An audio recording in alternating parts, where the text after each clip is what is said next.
Guns, guns, guns! Ladies and gentlemen, welcome back to the channel and welcome to another legendary guide for Tiny Tina's Wonderlands. Today we're going to be covering the Ruby's Spite, one of the most interesting and fun pistols in the entire game, in my own personal opinion. I have a chaotic version here, but I also have a number of other ones that I farmed out. It is a very fun pistol. The red flavor text reads Death Fulfillment, and what this means is whenever you get a kill with this pistol, there's a chance that it's going to become ridiculously powerful, which we'll be showing here in this video. So to go ahead and farm this beast and also show off this beast, we're going to be starting off in the overworld as always. From here, we're going to open up the map, and then from there, open up the world map. Then we're going to head to the Weep Wild Dankness. We're going to be looking for the ancient obelisk in here. The fastest fast travel point, of course, is going to be the Corrupted Heart. The ancient obelisk is right there above it, and then we're going to fast travel.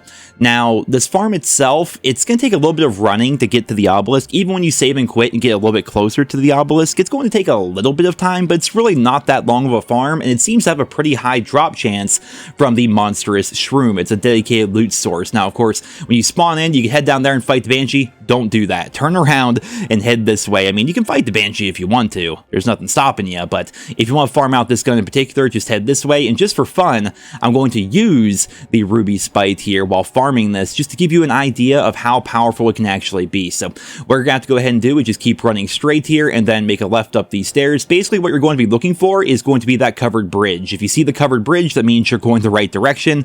It can get a bit confusing here, at least for me personally. Then once you're here, just jump upstairs here and then keep on going, and you'll see the ancient obelisk. Now, like I said, the Ruby on its own is not going to be ridiculously good. When you first start shooting it and first start using it, you're going to think to yourself, like, man, this thing kind of just...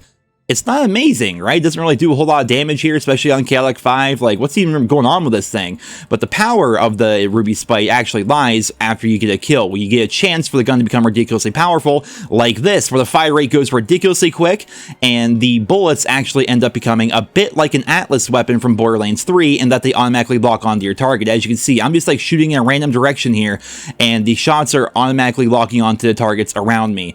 And when you're a Graveborn that does a ridiculous amount of dark magic damage, and has a bunch of buffs to your dark magic damage, then this pistol just becomes ridiculously powerful. But along with every ancient obelisk in the game, you're looking for the final boss from the obelisk, and to get that, you basically just have to go through and kill all the tiny little ads that are here.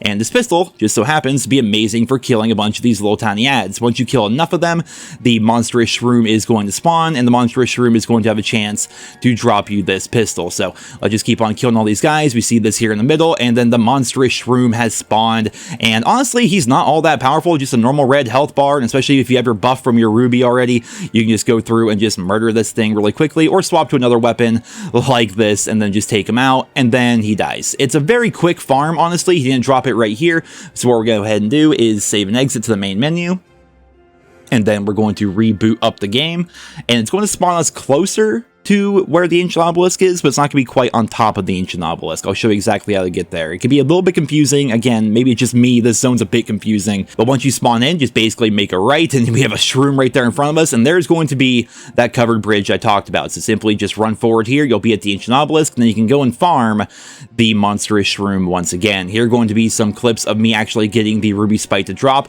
It can drop from any suitable loot source in the entire game, but it has an increased chance and a dedicated chance to drop from the monstrous shroom, which makes things a lot easier, obviously. So there you have it, ladies and gentlemen. That is how you go ahead and farm this pistol. It is ridiculously powerful. The secret flavor text means after you get a kill with the weapon, it has to be with the weapon, you have a chance for your weapon to have a ridiculously fast fire rate and have that Atlas homing in effect, which makes it so every single one of those bolts that you shoot, which you shoot 6 at a time, automatically lock onto your target, doing an insane amount of damage. And then once you kill one target, it becomes ridiculously easy to kill the next target and the next target and the next target. So this makes this a ridiculously good pistol for taking out lots of enemies at once. Obviously, if you're going to take on a boss, it's not a very good pistol because you're rarely going to be able to get that buff for it. Still, it's one of the best pistols in the game in my own personal opinion. Maybe I'm biased as a Graveborn, but I definitely enjoy it. It's definitely a lot of fun, and the farm is not that difficult, and it seems to have a pretty high drop chance coming from that monstrous shroom. So definitely go ahead and farm this out if you guys are interested. I hope you all enjoyed this episode of the Tiny Tina's Wonderlands Legendary Guide series. If you did,